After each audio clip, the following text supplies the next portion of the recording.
오늘 우리에게 주시는 하나님의 말씀 누가복음 제6장 말씀입니다. 20절서부터 23절 말씀이 되겠습니다. 펴보시면 아시겠지만 내용은 어제 읽었던 우리 말씀하고 같습니다. 그런데 누가복음에 있는 말씀이에요. 누가복음 제6장 20절에서 23절 말씀 읽도록 하겠습니다. 누가복음 6장 20절에서 23절에 있는 하나님의 말씀을 들으십시오. 예수께서 눈을 들어 제자들을 보시고 이르시되 너희 가난한 자는 복이 있나니 하나님의 나라가 너희 것이며 지금 줄인 자는 복이 있나니 너희가 배부름을 얻을 것이며 지금 우는 자는 복이 있나니 너희가 웃을 것이며 인자로 말미암아 사람들이 너희를 미워하며 멀리하고 욕하고 너희 이름을 악하다 하여 버릴 때에는 너희에게 복이 있도다. 그날에 기뻐하고 뛰놀라. 하늘에서 너희 상이 큼이라. 그들의 조상들이 선지자들에게 이와 같이 하였느니라. 주께서 이 말씀을 사용하셔서 우리에게 필요한 은혜를 베풀으시기를 원합니다. 흔히 이 누가복음에 있는 말씀을 우리는 평지설교라고 얘기합니다. 마태복음 5장, 6장, 7장에 있는 말씀을 산상설교 또는 산상수훈이라고 얘기하죠. 그런데 내용은 같아요. 그죠? 그래서 우리는 뭘 알 수 있느냐 하면 예수님께서는 비슷한 말씀을 여러 곳에서 여러 번 전하셨구나 하는 걸 알 수 있습니다. 그죠? 성경을 잘 안 믿는 사람들은 비슷한 말씀이 있는데 마태복음에서는 산에서 했다 그러고 누가복음에서는 평지에서 했다 그러니까 이게 성경이 못 믿겠네요. 그런 사람들이 있습니다. 그러니까 우리가 성경을 믿으려는 마음을 가지고 보느냐 아니면 처음부터 안 믿으려는 마음을 가지고 보느냐에 따라서 상당히 달라지는 거죠. 그죠? 생각을 해보면 우리도 비슷한 말을 이런 상황에서 얘기할 수도 있고 또 저런 상황에서 얘기할 수도 있잖아요. 그죠? 그런데 그거에 하나가 틀렸다. 그렇게 얘기한다면 얼마나 이상한 일이겠습니까? 그죠? 그래서 내용은 같음을 알 수 있어요. 그런데 말이 좀 다릅니다. 그렇죠? 우리 비슷한 말을 다른 형태로 전달을 하잖아요. 누가복음에서는 어저께 말씀드렸듯이 가난한 자는 복이 있나니 그렇게 얘기를 한 거예요. 그런데 마태복음에서는 그 가난하다고 하는 것이 무엇이냐 하는 것의 본질을 밝히면서 심령이 가난한 자는 복이 있다. 그렇게 얘기했습니다. 그죠? 누가복음에서는 가난한 것과 연관을 해가지고서는 이제 줄인 사람은 복이 있나니 배고픈 사람을 얘기합니다. 그죠? 정말 먹을 것 없는 사람을 얘기합니다. 그런데 마태복음에서는 뭐에 줄이는 것인가? 그냥 식량이 없어서 줄이는 것을 얘기하는 것인가? 하는 것을 분명히 하기 위해서 의에 줄이고 목마른 자는 복이 있나니 그렇게 얘기를 합니다. 이 연관이 되어 있는 말씀이죠. 무엇 때문에 우리는 줄이는가? 그저 밥이 없어서 먹을 게 없어서 줄이는 것, 그 얘기를 하는 게 아니다. 그죠? 이게 마치 뭐하고 똑같으냐면 아까 가난한데도요 철저히 하나님만을 의존하지 않는 사람이 있을 수 있거든요. 그러면 심령이 가난한 게 아닙니다. 그죠? 어떤 사람은 돈이 많은데도 불구하고 그 돈에 의존하지 아니하고 하나님만을 의존하는 사람이 있죠. 그런 사람들이 여러분들이 되면 의미가 있지 않겠어요? 우리에게 주어진 돈이라고 하는 건 다 뭐가 되어지느냐? 이 세상에서 하나님을 위해서 하려고 하는 일이 생각해 보면 되게 많이 있습니다. 그렇죠? 그러니까 돈이 있으면 그 모든 일들을 곳곳에 다 사용할 수가 있죠. 그러니까 그 돈을 다 뭐라고 생각하는 거냐면 나에게 하나님께서 맡겨주신 것들이다. 그게 나의 본질에 무슨 영향을 미치는 건 아니죠. 근데 이 세상 사람들은 다 어떻게 생각하느냐 하면 내가 돈이 많으면 내가 뭐 괜찮은 사람이라고 생각을 하고 돈이 없으면 나는 하찮은 사람이라고 생각을 하는 게 이 세상 사람들. 근데 그게 예수 믿는 사람한테도 영향을 미쳐서요. 우리는 온 세상을 만드신 하나님의 자녀들임에도 불구하고 이 세상 사람들처럼 나한테 돈이 많으면 내가 괜찮은 사람이라고 생각하고 어디 가서도 젠체하고요. 내가 돈이 없으면 주눅 들어 사는 경우들이 많이 있습니다. 그게 우리가 심령이 가난함에서 벗어나 있다는 거죠. 그걸 어떤 사람이 재미있게 표현하기 위해서 뭐라고 표현했느냐면, 이 세상에는 자기를 자기가 입은 옷에 의해서 평가하는 사람이 있다, 그렇게 표현한 적이 있어요. 자기가 좋은 옷 입고 있으면 자기가 뭐가 된 듯이 생각을 하고, 그렇게 누추한 옷을 입고 있으면 나는 정말 이 세상에서 부끄러워서 어디 갈지 모르겠습니다, 이렇게 생각한다면 그게 얼마나 이상합니까? 그죠? 우리가 돈을 어떻게 가지고 있든지, 우리가 무슨 옷을 입었든지, 그게 우리의 존재에 아무런 영향을 미치지 않는다고 하는 것을 잘 알고 있습니다. 우리의 존재의 본질은 결국은 하나님이 우리를 어떻게 보느냐, 거기에만 달려 있거든. 사람들이 나를 어떻게 보느냐, 심지어 내가 나를 어떻게 보느냐 하는 것도 중요하지 않습니다. 하나님이 나를 어떻게 보느냐, 그죠? 하나님은 어떤 사람을 귀중하게 보실 것인가. 하나님에 대해서 얘기를 할 때는 우리는 두 가지를 얘기를 해야 돼요. 하나님 앞에는 모든 사람이 다 똑같습니다. 하나님 앞에는 큰 사람도 없고요, 지혜로운 사람도 없고 어리석은 사람도 없습니다. 왜냐하면 하나님의 지혜에 비교하면 사람이 똑똑하다고 하는 게 별게 아니거든요. 그죠? 성경에서는 그것을 분명히 하기 위해서 뭐라고 얘기하냐면, 하나님한테는 어리석은 게 없어요. 그런데 사람들이 이해할 수 있도록 하기 위해서 하나님의 어리석은 것이 사람의 지혜로운 것보다 훨씬 지혜롭다, 그렇게 표현했습니다. 그걸 알아들어야 돼요. 하나님한테도 어리석은 것이 있으시군요, 이렇게 생각하시는 게 아니라는 거죠. 우리가 이 세상에서 똑똑한다 한들 뭐가 얼마나 똑똑하고요. 그러니까 하나님 앞에서는 똑똑한 거로 비교를 해도 아무도 하나님 앞에서 뭐 괜찮다고 할 사람이 아무도 없는 거예요. 그런 의미에서 모든 사람이 하나님 앞에 동등한데, 첫 번째는 어떤 의미에서 동등하느냐면, 우리가 모두 죽일 죄인이라고 하는 점에서 동등합니다. 이 세상에서 그렇지 않은 사람이 아무도 없는 거예요. 그래서 우리 주 예수 그리스도께서 우리의 죽을 죄를 위하여 이 세상에 오셔서 우리를 구원해 주신 일을 하신 겁니다. 그래서 예수 그리스도의 구속을 딱 믿고 이제 구원함을 받은 우리들은 어떻게 되느냐? 하나님 앞에서 다 똑같아요. 하나님 앞에서 가장 사랑스럽고 가장 귀합니다. 그죠? 시편에서는 우리를 존귀한 성도라고 얘기하고 있어요. 우리 마음속에 그 마음을 가져야 돼요. 나 스스로의 어떤 가치 때문에 존귀한 게 아니고 우리 주 예수 그리스도의 구속 때문에 존귀하다. 그죠? 이게 이제 한편으로는 생각해야 돼요. 그죠? 근데 또 한편으로는 그 존귀한 성도들이 하나님 앞에서 이렇게 주님의 뜻을 행해 나가고 하는 일들을 이렇게 볼 때, 이건 이제 인간적으로 표현을 하는 겁니다. 하나님은 사실 그 인간적으로 생각을 하지 않아요. 주님 앞에서 정말 정성을 다하여서 자기의 존재 전체를 다 드리는 그 사람을 하나님은 더 이쁘게 보시겠죠. 더 귀하게 보시겠죠. 그죠? 우리가 그 마음을 가지고 하나님 앞에 딱 서서 사는 거예요. 두 가지를 동시에 생각하셔야 됩니다. 하나님 앞에서는 모든 사람이 존귀하다. 예수 그리스도를 믿는 사람들은 다 주의 자녀로서의 존귀성을 지니고 있다. 그런데 우리는 너무 감사해서 열심히 한단 말이에요. 여기서 이제 우리가 우리의 인간적인 생각을 하나님 앞에 이렇게 들여 버리는 경우가 있어요. 하나님, 내가 그래도 이렇게 열심히 하니까 나는 다른 사람보다 더 이쁘죠. 그런 생각. 옛날에 어떤 분이 얘기를 하는데, 여러분들이 예수님을 이렇게 그려놓은 그림들을 많이 보잖아요. 예수님이 양을 이렇게 안고 있는 그림, 다른 양들은 다 이렇게 밑에 있는데 양을 안고 있는 그림, 이런 거 봤을 겁니다.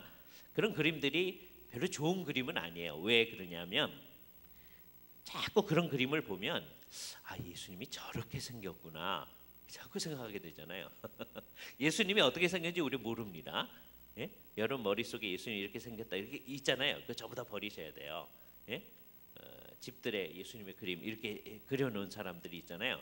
그거는 우리가 다 버려버리기 위해서 그려보는 겁니다. 예수님이 그렇다고 생각하시면 전혀 안 돼요. 그죠? 그러면 큰일이네요. 하늘에 올라가서 예수님이 누군지 몰라가지고서 우리 모르겠 걱정할 필요가 전혀 없습니다. 그죠? 하늘에 딱 가시잖아요. 그럼 딱 보자마자 예수님인 줄을 알아보시는 거죠. 어떤 분들은 그 손 못자국 보아 알겠네. 그래서 못자국 있는 사람 찾겠다 그런 사람이 있어요. 찾을 필요 없어요. 딱 뵙자마자 주님이시군요. 내가 그렇게 뵙고 싶어 하던 주님이 이렇게 계셨네요. 그렇게 얘기하실 겁니다. 그러니까 걱정하실 필요 전혀 없어요. 그죠? 그런데 그러니까 그런 그림, 예수님이 이제 양 이렇게 안아놓은 그림을 어떤 성도가 얘기하는데요. 자기는 늘 생각할 때마다 나는 다른 양 아니고 예수님 품속에 있는 그 양 같다. 그렇게 자기를 얘기하더라고요. 그게 얼마나 주님하고 가까이 있으면 그렇게 얘기하나, 그게 굉장히 존귀하게 생각되면서도 가만히 생각해 보면 그게 좀 우습습니다. 왜냐하면요, 성경 얘기를 잘 생각해 보면 예수님 품에 있는 양은 어떤 양이죠? 도망가 가지고 예수님께서 데리고 온 양이잖아요. 못된 양이에요. 우리는 한 장면, 예수님의 품속에 있는 장면만을 생각하면서 우리는 그런 양이겠지, 다른 양보다 우리를 주님이 더 사랑해 주시면, 그렇게 생각하는데 그게 참 어리석은 생각이다는 생각을 하는 거예요. 우리는 너무너무 감사해서 그저 주 앞에 열심히 할 뿐입니다. 그런데 주님께서 우리를 고귀하게 여겨주시고 존귀하게 여겨주신다라고 하는 게 우리를 너무 더 감사하게 만드는 거죠. 그래서 우리 마음속에서는 갈증이 일어나는 거예요. 주님을 더 추구하고 싶은 갈증이 일어나는 거예요. 그런 사람은 이 세상에 뭐에 대한 갈증이 일어나냐면 하나님의 의에 대한 갈증이 일어나는 거예요. 밥 먹고 싶어서 막 이렇게 하는 게 아니고, 여자분들 이제 아이를 맨 처음에 임신했을 때 어느 정도 지나면 뭐 먹고 싶은 거 막 이렇게 생기잖아요, 그죠? 크레이빙이라고 하는데, 이제 남편한테 뭐 먹고 싶다 그랬는데 그때 남편이 안 갖다 주면 이제 평생 뭐라 그러시잖아요, 그죠? 예. 근데 그런 거에 대한 크레이빙 말고 하나님과 하나님의 의에 대한 갈망, 그게 우리를 지배하고 있을 때, 그게 하나님 나라의 백성이다. 그게 줄인 사람들이다. 목마른 사람들이다. 하나님에 대한 목마름이 우리한테 있어야 되는 거죠. 그래서 미네소타에서 그 침례교회인데 우리하고 비슷한 성격의 개혁 신학을 잘 추구하는 존 파이퍼 목사님은 그의 사역 전체를 하나님을 갈망함이라고 표현했어요. Desiring of God. 그죠? 삶 전체, 사역 전체, 우리 마음속에도 그런 갈망이 있어야 됩니다. 그게 오늘의 본문이 얘기하는 줄이고 목마른 거예요. 이 세상의 다른 거에 줄이고 목마르지 않아요. 예를 들어서 우리는 그런 말을 하는데, 예를 들어서 옛날에 우리나라 축구 얘기할 때 히딩크 생각이 자꾸 나잖아요. 히딩크가 이제 우리나라 축구단을 데리고 이제 첫 번째 뭘 이겼어요, 그죠? 그런 다음에 한 유명한 말이 있잖아요. I'm still hungry. 예? 또 이겨야 된다는 게, 그죠?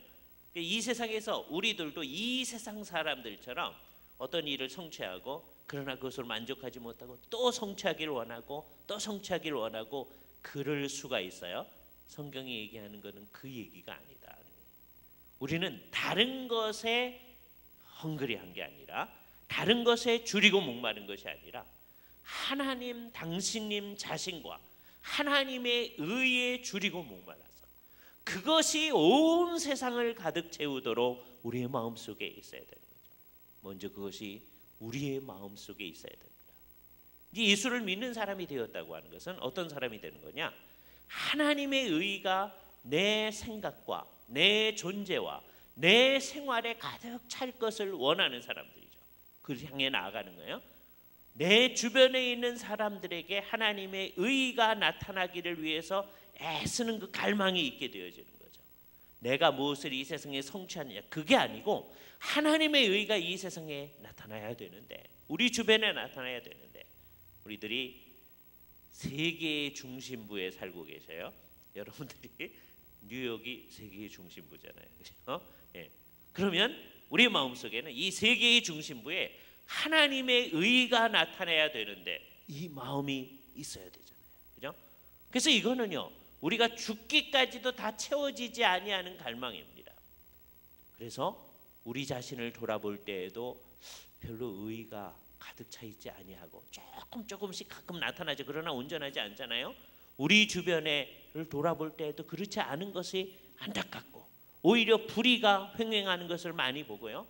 더구나 온 세상을 바라보면 뉴욕 전체를 바라볼 때 그렇지 않은 모습을 바라볼 때 마음속에 갈망함을 가지고 어떻게 되느냐?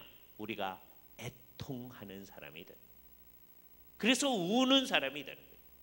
이 세상의 진정한 교회는 우리들인데 진정한 교회는 언제든지 이 세상에서 우는 교회였습니다. 그 우는 형태는 다 다를 수가 있어요. 정말 눈에서 눈물이 펑펑 쏟아지면서 우는 수도 있고요.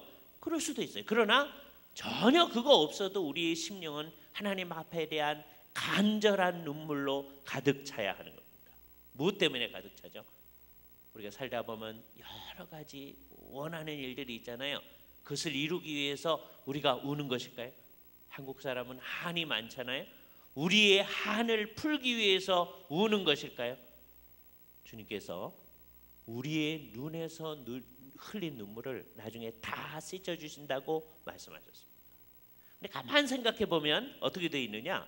어떤 눈물이냐 하면 하나님의 의가 이 세상에 가득 차도록 하기 위해서 하나님의 뜻이 이 세상에 온전히 이루어지도록 하기 위해서 우리가 울고 애쓰고 갈망한 그 눈물이거든요. 주께서 닦아주려고 딱 이렇게 준비를 하고 있었는데 울긴 울었는데 전부 다 하나님 우리가 이게 원한이 있습니다. 이게 어렵습니다. 이 문제 해결해 주십시오. 그렇게 해서 우은 눈물은 있는데 하나님의 의를 이루기 위해서 우는 눈물 하나도 없는 거예요. 주님께서 닦아주려니까 닦아줄 게 없어. 이렇게 되면 어떻게 되겠습니까? 그렇죠? 그래서 우리 마음속에 그래요. 물론 주님은요 우리가 왜 울었는지를 따져가지고 이건 닦아주고 이건 안 닦아주겠다 그러진 않으세요. 예? 우리의 눈물을 주께서 정말 다 닦아주실 겁니다.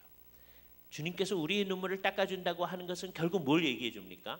이 세상에 사는 날 동안에 우리가 내가 그냥 원하는 대로 원 없이 산다 이런 현실이 아니라고 하는 것을 보여주는 거죠. 우리는 예수를 이제 믿은 다음에도 자꾸 어떻게 생각하냐면요. 내가 신앙이 없을 때 여러 가지 문제가 있었지만 이제 신앙이 좋고 뭐 하면 우리한테 이제 불행 끝 행복 시작. 그래서 이제는 좋은 일들만 많으리라고 생각하고 더 이상 눈에서 눈물 흘릴 게 없으리라고 자꾸 생각을 해요. 근데 주님은 뭐라 그러세요? 맨 마지막 날 주께서 우리에게 오셔서 우리 눈에서 흘린 눈물을 다 닦아주실 거다. 그렇게 얘기하신다는 거예요. 그건 참 감사하고 위로가 되는 말씀인데 우리의 현실은 어떠리라고 하는 것을 얘기해 주는 겁니까? 끝까지 울 일이 있다는 거예요. 나 자신의 삶을 생각해 보면 이제 울 일 별로 없을 것 같잖아요. 그리고 그러길 바랍니다. 뭘 위해서 울어야 돼요? 하나님의 의가 우리와 우리의 주변과 이 세상에 가득 차지 않은 그것에 대해서 우리는 울어야 됩니다. 그것 때문에 새벽마다 나와서 주 앞에 간구하는 우리들이 되어야 되는 거죠. 그래서 진정한 교회는 언제든지 하나님 앞에 애통하면서 우는 교회였습니다. 그 형태가 동일한 형태라고 우리는 고집할 필요가 없어요. 왜 당신들은 울지 않습니까? 그럴 필요가 없습니다. 그러나 진정한 교회는 어떤 형태로든지 주님의 의가 가득하기 위하여서 울게 되어집니다. 주님께서는 그것을 바라봤던 거예요. 겉으로만 우는 것 그 자체는 의미가 없어요. 예수님께서 십자가를 짊어지고 가실 때 예수님의 그 십자가의 의미를 잘 모르는 여인들이요 울었어요. 예루살렘에 있는 여인들을 향하여 주께서 얘기를 하십니다. 예루살렘의 여인들아 나를 위하여 울지 말아라. 너희와 너희의 자녀들을 위하여 울어라. 주님의 말씀을 생각해야 됩니다. 우리가 해야 할 일이 많이 있습니다. 앞으로 해야 할 일이 많이 있을 뿐만 아니라 나이가 많아져서 난 더 이상 할 게 없는데요. 그럴 때에도 할 일이 있습니다. 난 정말 아무것도 못합니다. 그러는 상황에서도 그때 뭐 할 수 있겠어요? 우리는 우리의 자녀들과 우리의 손자들과 우리의 교회와 우리 주변에 있는 모든 사람들을 위하여서 주 앞에 간절히 울며 간구할 수 있습니다. 그 간구를 주께서 들으시고 우리 눈에서 눈물을 씻어주실 것입니다. 그거를 향해서 우리는 나아가는 거예요. 그죠? 우리의 마음속에 의에 대한 갈망이 있는 거예요. 그런 사람들은 이 세상에서 어떻게 살게 되느냐? 주님께서 화평케 하는 자는 복이 있나니 그렇게 하시잖아요. 이때 이제 우리가 주의해야 되는데 그 영어 표현으로는 peacemaker라고 되어 있기 때문에 우리가 착각을 해요. 우리가 화평을 만들어내는 것처럼 자꾸 생각합니다. 그렇지 않아요. 성경에 의하면 모든 화평은 하나님께서 가져다 주신 거예요. 이미 가져다 주신 거예요. 예수 그리스도의 십자가로 말미암아 이미 가져다 주신 겁니다. 그래서 우리는 화평케 한다고 하는 게 뭐냐 하면 이미 가져다 주신 것을 인정하고 그 원칙에 서는 것입니다. 우리가 이 세상에서 그 원칙에 충실하게 있으면 우리 주변에 있는 사람들이 우리한테 잘해 주겠죠. 우리는 다른 사람을 위해서 사니까. 그렇게 착각하지 마시기 바랍니다. 왜냐하면 이 마태복음에서나 누가복음에서나 맨 마지막 말씀은 무슨 말이냐 하면 누가복음에서는 그 우리를 핍박하고 어렵게 하는 이유가 무엇인지를 더 밝혀줍니다. 22절에 인자로 말미암아 사람들이 너희를 미워하며 멀리하고 욕하고 너희 이름을 악하다 하여 버릴 때 우리한테 그런 일이 있으리라는 거예요. 그죠? 사람들이 너희를 핍박할 때 너희한테 복이 있다. 마태복음에서 그랬어요. 그런데 무엇 때문에 그러는 거냐 하는 것을 누가복음에서 밝혀줍니다. 인자로 말미암아. 인자라는 말은 나중에 여러분이 잘 설명을 드려야 되는데 우선 단순하게 예수님을 지칭한다. 그렇게 놔두세요. 그러나 왜 예수님이 당신님을 인자라고 즉 사람의 아들이라고 표현하셨을까? 거기에 대해서 궁금증을 좀 남겨두시기 바랍니다. 그래야 나중에 이것을 탐구할 수 있어요. 제가 원남교회 이제 출석할 때요, 초등학교 3학년 때 성경을 읽다 보니까 인자란 말이 나타나는 거예요. 이게 잘 모르겠어요. 이게 왜 이랬을까? 저희 어머니께 여쭤봤습니다. 이 성경에 인자란 말이 있는데 이게 무슨 말입니까? 그때 저희 어머니께서 굉장히 현명한 대답을 하셨어요. 예배당에 가서 목사님이나 강도사님께 여쭤봐라. 정말 지혜로우신 거죠. 그래서 이제 우리 그때 이성근 강도사님, 이제 충영교회 목사님을 하시고 그러셨던 브라질에 선교사 하시고 하셨던 분인데 그분한테 가서 여쭤봤습니다. 근데 그분이 너무 정확하게 딱 대답을 해주셨어요. 그래서 그 다음에 궁금증이 없어졌어요. 그게 문제입니다. 너무 정확하게 잘 알고 나면 그걸 더 알아야 되는데 거기에 대해서 생각이 없어져요. 어떻게 말씀하셨냐면 인자란 말은 예수님이 당신님 자신을 지칭할 때 늘 쓰셨던 말인데 그러니까 이거는 예수님을 얘기하는 거다. 그러니까 인자는 예수님이다. 그러니까 제 머릿속에는 그냥 인자, 그건 예수님, 그게 정답이에요. 여러분들 그렇게 생각하셔야 됩니다. 왜냐하면 성경에서 이 인자라는 말이 거의 예수님이 당신님 자신을 지칭할 때 신약에서 그렇게 나타나요. 그죠? 이제 여러분의 마음속에 오늘 대답은 안 하는데요. 궁금해야 될 건 근데 예수님 왜 인자라고 하셨을까? 그거는 좀 궁금하게 여겨 놓으셔야 돼요. 그래서 나중에 그걸 통해서 우리가 굉장한 것을 얻을 수 있습니다. 근데 우선 오늘은 인자로 말미암아, 인자로 인하여, 그 말은 예수님 때문에 사람들이 너희를 미워할 거다. 여러분 예수님 때문에 미움 당해 보셨어요? 어떤 사람들이 예수님 때문에 미움 당하느냐? 사람들을 만났을 때 자꾸만 예수님 믿으세요 그러잖아요. 그럼 사람들이 여러분을 미워합니다. 계속 그러면 그렇잖아요. 그래서 우리는 지혜롭게 그래야 돼요. 예? 저 사람 만나기만 하면 예수 믿으세요 그러면 그 사람들이요 여러분을 피해 돌아다니십니다. 그렇잖아요.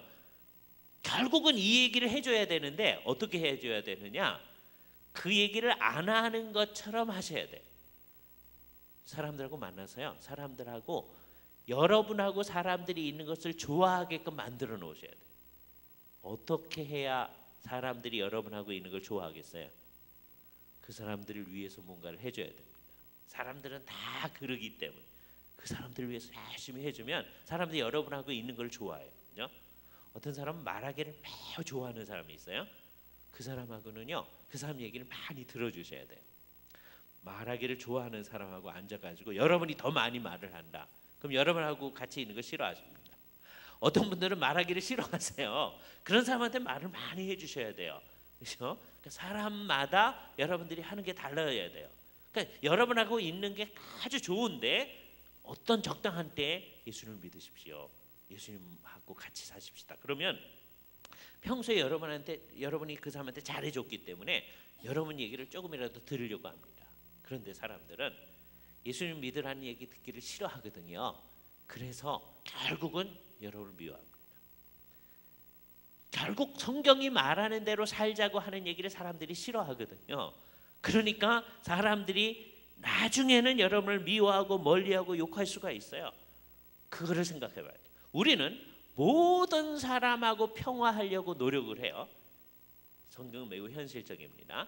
뭐라고 얘기했냐면 할 수 있거든 너희로서는 모든 사람과 평화하려고 하라 그래요. 그 말이 왜 현실적이냐면 그런데도 평화가 안 이루어지는 현실이 있을 수 있다는 거예요. 그렇잖아요. 여러분은 다 평화하려고 그러는데 저쪽에서 평화를 안 하니까 평화가 안 이루어질 수도 있어요. 그러나 우리로서는 그렇게 한다는 거예요. 그죠? 우리로서 그렇게 하면 세상 사람들이 우리를 좋아하나요? 아니에요. 미워하고 핍박하고 어려움을 줄 겁니다. 그죠? 그게 현실이에요. 이 세상에서 우리가 그러리라고 하는 것을 생각을 해야 됩니다. 우리는 예수님을 열심히 믿고 주님 앞에 우리 자신을 다 드리고 우리 마음속에 의에 대한 갈망을 가지고 살면 주님께서 우리한테 모든 게 잘 되게 해주실 거라고 하는 잘못된 환상을 가지면 안 됩니다. 이 세상에 어려운 일이 있을 겁니다. 그게 현실이에요. 교회가 한동안 그렇게 얘기 안 한 적이 있어요. 성경은 어떻게 했냐면 하나님과 재물을 겸하여 섬길 수 없느니라. 이게 예수님의 가르침이에요. 하나님과 재물을 겸하여 섬길 수 없다. 이것이냐 저것이냐 해야 된다. 두 주인을 섬길 수가 없다. 근데 그게 어렵거든요. 왜냐하면 모든 사람들의 마음이 재물에 가 있단 말이에요. 그렇기 때문에 어려우니까 교회가요 어떻게 했느냐면 예수님이 얘기한 대로 이해하면 예수님이 하신 말씀이니까 하나님과 재물을 겸하여 섬길 수 없다. 두 주인을 섬길 수 없다. 이렇게 얘기해야 되는데 그러면 사람들이 잘 안 들을 것 같으니까 이렇게 말을 바꿨습니다. 예수님을 잘 섬기고 하나님을 잘 섬기면 재물은 따라온다. 이렇게 결단할 필요가 없잖아요. 하나님을 딱 섬기면 어떻게 돼요? 재물을 따라오니까 그게 좋죠. 그렇잖아요. 어느 게 좋으세요? 하나님과 재물을 같이 섬길 수 없다. 그거하고 하나님 잘 섬기면 재물을 따라온다. 그러니까요. 우리 마음도 어떻게 됐냐면 하나님 잘 섬기면 재물 따라온다. 그거 쪽으로 다 가버리는 거예요. 그죠? 교회가 상당히 그렇게 가버렸습니다. 여기서 이제 우리가 잘 생각을 해야 돼요. 하나님께서 그렇게 해주실 수 있어요. 예? 그러나 우리가 그거를 추구하는 거는 정말 이상한 거다. 예? 하나님께서 여러분이 하나님이라면 하나님 앞에 열심히 하는 사람한테 너 나쁜 일만 계속 있게 내가 하겠다 그러시겠어요? 그러진 않으시겠죠. 그렇잖아요. 그러나 우리는 하나님 나한테 이제 좋은 일이 있어야 되니까 내가 주님에게 섬길게요. 그러면 정말 낯이 간지럽잖아요. 그게 하나님을 잘 섬기는 건 아니잖아요. 그죠? 하나님께서는 우리한테 잘해 주실 겁니다. 그건 분명한 사실이에요. 그죠? 우리가 하나님이라도 그렇게 할 텐데. 그죠? 여기 이제 두 가지를 같이 생각하셔야 돼요. 이게 우리가 하나님이라면 그것도 되게 웃기는 거잖아요. 근데 우리가 사탄이라면 어떻게 하겠어요? 딱 같은 상황에서 여러분이 딱 마음을 먹고 자 이제부터는 하나님의 영광을 위해서 하나님에 대해서 갈망을 가지고 내가 주님을 위해서 열심히 살겠습니다. 그러면 사탄이 어떻게 되겠습니까? 사탄의 나라에 데프콘 3가 딱 발동을 합니다. 그렇죠? 그래서 여러분의 삶에 어려움을 막 갖다 주려고 노력할 거 아니에요. 그죠? 그러리라고 하는 걸 예상해야 돼요. 그러나 우리 하나님이 이 세상에 있는 자보다 더 크신 분이시다는 것을 알기 때문에 그런 일이 있어도 우리에게는 어려움이 없으리라. 어려움 속에 있어도 우리는 그것을 능히 이겨나갈 수 있다는 것을 우리는 생각할 수 있습니다. 그러니까 우리는 현실적이어야 돼요. 이 세상에 있는 어떤 사람들처럼 하나님 섬기면 어려움이 하나도 없을 거고 이제 좋은 일만 생길 거고 그런 식으로 하면 사실은 안 된다는 거예요. 우리가 어려움이 있을 수도 있습니다. 더한 어려움이 있을 수 있어요. 근데 그 어려움은 뭐예요? 여러분이 주님의 말씀을 따라 결단하고 살려고 하면 사탄이 가져다 주는 어려움들이죠. 그러나 사탄보다 이 세상에 있는 그 존재보다 우리 주님이 크시고 주님이 선언하시기를 내가 세상을 이기었노라 했다고 하는 그 말씀을 우리는 마음속에 새기시면서 주님을 의존하면서 우리는 우리의 삶을 살아가야 됩니다. 이 산상수훈에 있는 말씀, 이 평지설교에서 하신 그 말씀의 뜻이 우리 속에 있어야 돼요. 오늘 아침에 제가 강조한 것은 두 가지입니다. 하나는 우리 마음속에 갈망이 있어야 되는데, 굶주림이 있어야 되는데, 하나님 나한테 더한 성공을 주시옵소서, 이런 거 아니에요. 나한테 편안한 삶을 주시옵소서, 그러지 마셔야 됩니다. 하나님과 하나님의 의에 대한 갈망, 이게 있어야 돼요. 신앙이 처음 시작하는 사람이 나한테 이거 필요합니다. 그거 좋아요, 나쁜 거 아니에요. 그러나 여러분쯤 됐을 때 이제 이게 변화해 나가는 거죠. 이게 우리의 성화입니다. 우리는 그 의를 구한다고 하는 것도 마찬가지예요. 맨 처음에는 나 자신의 의만을 구하거든요. 나를 정말 의롭게 하여 주시오. 근데 이제 성화되어지면 나만 의로운 것으로 되는 게 아니라 온 세상에 하나님의 의가 가득 차야 할 것을 위해서 기도하게 되는 거예요. 그래서 자기가 온전하게 된 듯한 사람인데도 계속해서 울면서 기도합니다. 왜 그래요? 온 세상에 이 불의가 점점점 가득 차고 있는 현실을 바라볼 때 주님 어느 때까지이니까 하면서 주 앞에 간절히 기도하는 거죠. 그래서 우리는 새벽마다 모여서 기도하기를 원하는 거예요. 그죠? 한국 사람들이요, 맨 처음에 새벽마다 모여 이렇게 기도하는 일이 1907년에 시작된 일입니다. 선교사들이요, 이제 1885년에 이제 처음 선교사가 왔어요. 그 전에 이제 의료 선교사가 왔지만 이제 복음 선교사가 온 게 1885년이에요. 그래서 복음을 전했어요. 그 전에도 이제 한국에 예수 믿는 사람이 조금 있었지만 선교사 오기 전에도 정말 놀라운 일이에요. 한국 사람들은 선교사가 있기 전에도 예수를 믿었어요. 자기들이 성경책이 있고 예수 믿었어요. 그죠? 그리고 성경이 이제 이렇게 부분적으로만 번역되어 있으니까 빨리 성경을 번역하여 주십시오. 막 그런 거예요, 한국 사람들이.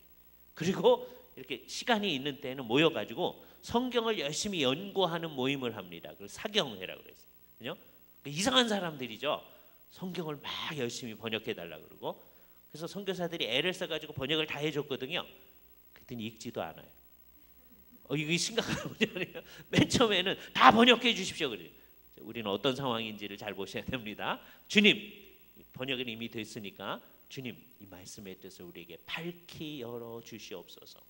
그래서 우리는 개인적으로도 열심히 읽고, 다음에 새벽마다 목사님 설교도 듣고 이렇게 해나가는 거예요. 그죠? 우리한테 귀한 목사님이 계셔서 주일마다 또 새벽마다 이렇게 하나님 말씀을 잘 가르쳐 주시는 게 얼마나 감사합니다. 그죠? 그런 갈망을 가지고 우리가 새벽에 나오는 거죠.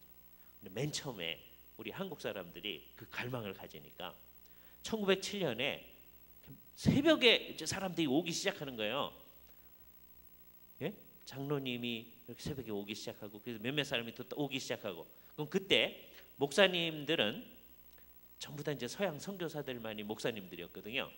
그럼 어떻게 하겠어요? 목사가 안 올 수 없잖아요. 장로님들이 오고 성도들이 막 오고 그러는데, 그러니까 우리가 막 하니까 서양 사람들도 같이 와서 하기 시작한 겁니다. 그죠? 그래서 이 세상 전체에요, 한국 사람들은 새벽 기도를 한다는 게 이게 널리 유명해졌어요. 여러분이 우리 국제 학회 할 때도 이게 좀 우리를 비꼬면서 하는 말인데, 우리 한국에서 우리 학회를 한 적도 있거든요. 그때 좀 다 새벽 기도에 참석하게 하고 하니까 생전 이거 안 해보던 사람들이 뭐 되게 학회 시작하면 뭐 8시 반이나 뭐 그때 시작할 텐데 새벽에 5시에 와서 이렇게 와서 하라고 하니까 좀 이상하잖아요. 그죠? 예. 그런데 그 비꼬는 분도 있어요. 근데 우리가 새벽 기도하는 사람으로 유명해져 있습니다. 근데 현실적으로 하냐? 하죠. 이렇게. 근데 다는 안 하잖아요. 한국 교회 전체가 안 하잖아요. 심각한 거죠. 그죠? 따라서 새벽에 오는 여러분들은 어떤 사람들이냐? 우리는 우리만 책임지고 우리를 위해서 간구하고 갈망하고 하는 사람이 아니다. 여러분들은요, 우리 교회 전체를 책임져야 됩니다.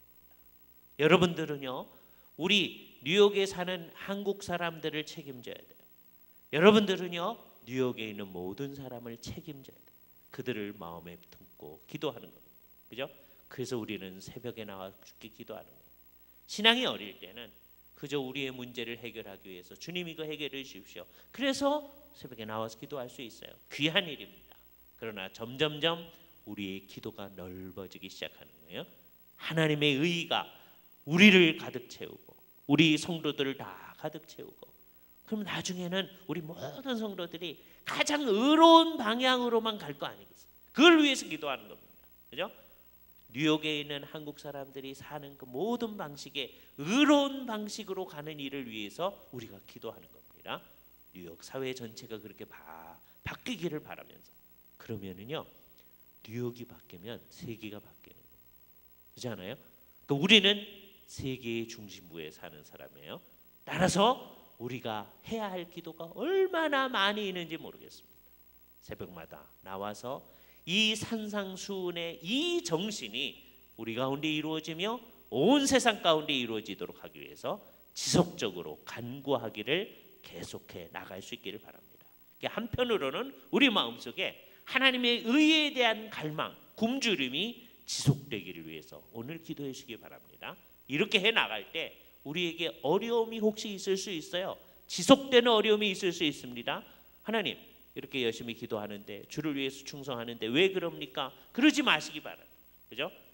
우리 주님은 이 세상에 있는 자보다 훨씬 힘이 있으시고 크신 분이시다는 믿음을 가지고 주님의 뜻 안에서 우리가 함께 나아가 간구하는 일을 지속해 나가야 할 것입니다. 같이 기도하시죠.